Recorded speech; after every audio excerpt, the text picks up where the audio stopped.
We're sitting down to take a look at the long journey home, so take it away, Andreas.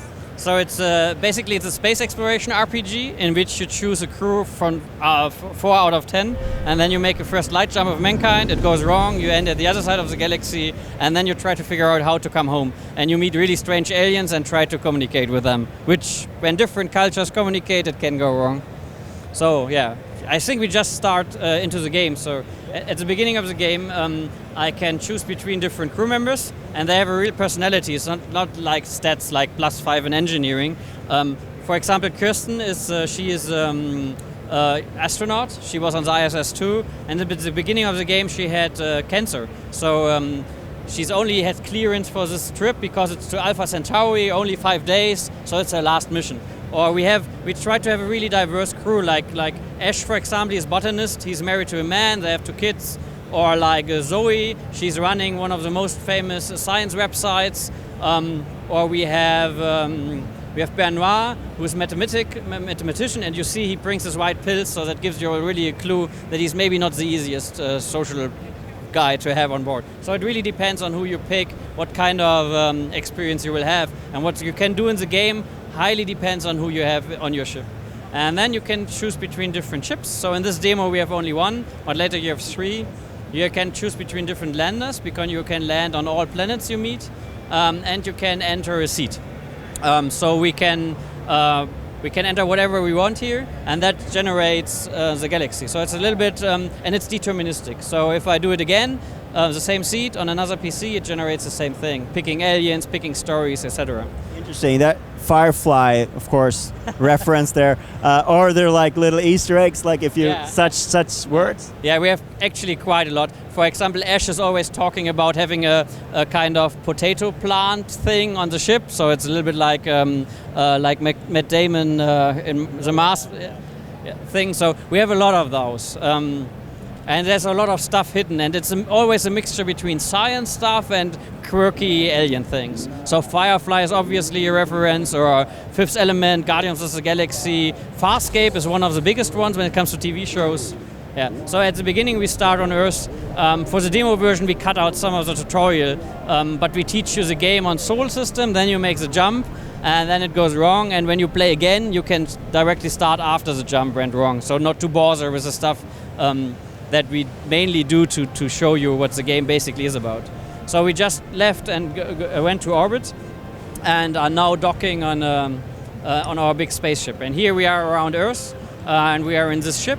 And one interesting thing is when we fly around, we do this with gravity. So you see in the background the gravity well, and you have the trajectory. So what you basically do is I can thrust here, and I can use the gravity of the planets to grab me. So when I go to Mars, for example, I accelerate quite a lot, and when I get close, I turn my ship around 180 degrees and take out speed. So I have only 1 thruster, and then you see already the trajectory is bending. So the gravity is already pulling me in. So I try to get in this orbit, and when I'm close enough, so currently, for example, don't do anything. When I hold the autopilot button, then it's grabbing me, and now I'm stable orbit. So, but let's do the jump. So here would some kind happen, like landing on the Mars, getting some exotic matter, another crew member, all that to teach the game, and then you do the jump. And let's hope it doesn't go wrong. So that's the only thing that always happens. So you can pick up additional crew members as well, or? No, when you make the jump now, and you end at the other side of the galaxy, there are no other humans. So it's actually the goal of the game to bring them home, at least one of them. So if you lose all 4 of them, the game is lost. So that's so here you see what's happening. Now I'm catapulted over the galaxy, which is generated for the nebulas you see here. We used Hubble telescope pictures. So that was a Crab nebula, for example, and we use that to generate the galaxy and the star system and the planets. So now here we arrive. So normally here would be a little story, why that happened, etc. But we skip this a little bit to show the interesting stuff. So we directly get intercepted by an alien. And that shows a little bit how this interaction works like. So if I meet someone, the camera gets close in. And that's a good one for showing. And they are calling us. So here we are. These are the Meorcals. The Meorcals see themselves as the kings of the galaxy because they can influence others to do what they want, but they don't know. For them, it looks like everybody sees them as wise people because everybody obeys. And he asked us if we can participate. We are so ugly for him. We should participate on an exotic pet show, and we could win a prize. So we can decide what to do. What do you want? Do you want or don't you want? Let's do it. Okay, I say no just to demonstrate something, because this. So he's now saying, okay, we have to accept. So now I have two options again. Yeah, but this is their thing. So normally you have to do the quest they are asking you for. But there's a way to get around that, but this is kind of the hidden stuff you can have in the game. I could raise weapons and fight him now, but this is not a good idea, especially not with this race, and especially not when we want to show stuff. But we give you the complete freedom. So the only thing that's always the same is to get home. So before we go to the pet show, as we are close to a planet, I want to show the planet landing. So let's see what we have here. Oh, that's very nice. We have a biotop here. This is actually a very good seed to show the game, because on the planets there can be resources you can harvest to put in your ship or to trade them. But there can be also special spots like frags, biotops, ruins, other cities. So this is generated. So I have no control about what kind of planet we find or what's on it. Oh my god, we are fast. So, okay, this from gameplay point of view, it's a little bit like the old game Lunar Lander. So it's all our gameplay is it's always 2D. Okay, I'm not very good at multitasking, like talking and flying. Okay, here we are. So I can visit the place, and now the guy is telling me what he's seeing. So it's a little bit like play your own adventure style. So I can decide what to do. I explore. And then it depends on who I have with me or what So now I have found a biologic example. Okay, I take that. Just for the sake of the time, I don't do it, but I could land on the blue triangle and drill there to get some resources. So when I go up now, we can go into the laboratory and analyze what we just found. And there is where the crew comes in.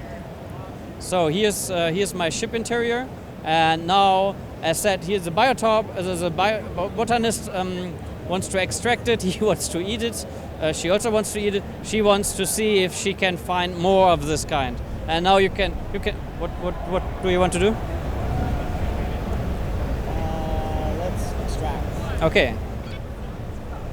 Oh, he made another white pill out of that. So, and the pill is good for certain kind of diseases. So maybe we can use that later.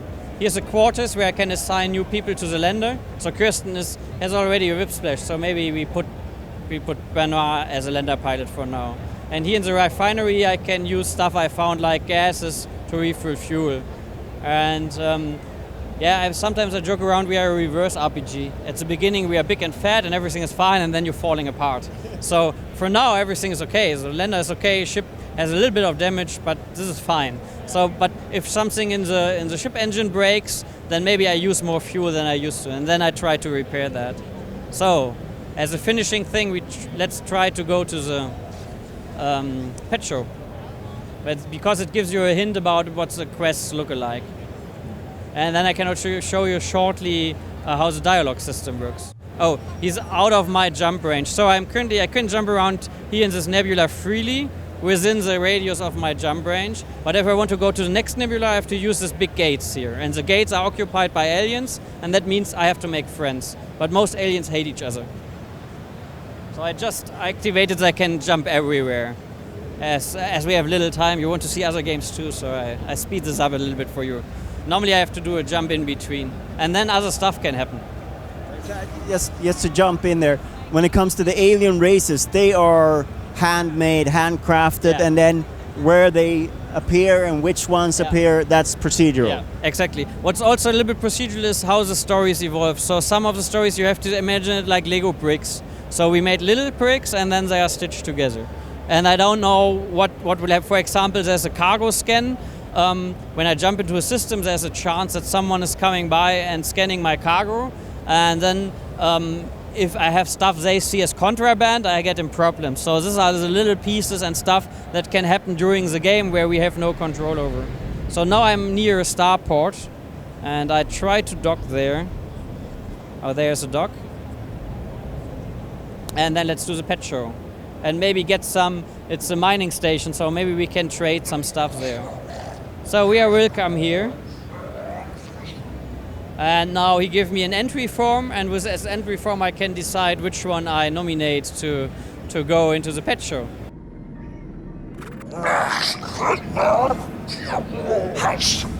And we are a second, that's not too bad. So we get second, we get some money from this show, and here you see our dialogue system. So it's not multiple choice, you learn words. At the beginning you have some like self, and then they are talking about that. But I can show stuff, like I can show the pet show thing.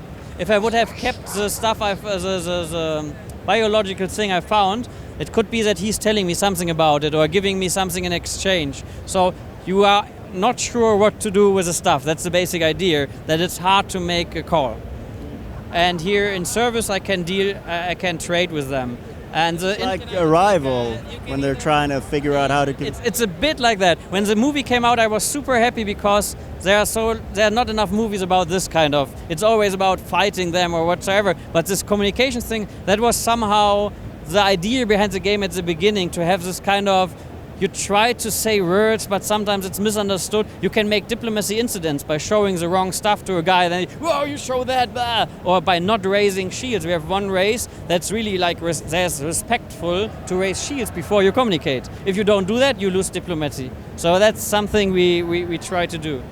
Also for the trade, it's not like they give you. He offered me 30 for the laptop of Zoe. That's what he wants. But it's not a bad idea to just say deal.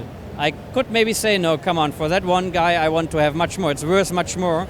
And now he's, okay, he seems not to barter with me. I go a little bit higher, let's see. Oh, no, this deal is acceptable. Maybe I could have even made more. So you have to figure out what is worth something, what's worth for whom, and then you have to deal with them. Some love to barter, and some hate that. So you have to figure that out. Yeah, and then you can, here for example, we could now restock our ship, etc. Buy new stuff like a magnetic smelter, so we can use metals better to fix the ship. So yeah, and basically you try to get home, and by trying to get home you meet them and you try to make friends and make foes. And so the only thing that always keeps the same is this: there's Earth, there's what you want to go. So, but basically that's what's happening. That's the long and short of it. And you have a release date now, right? Yeah, end of April, beginning of May for PC, and later the year for Xbox One and PS4. Very exciting. Thank you so much for taking the time. Thanks a lot.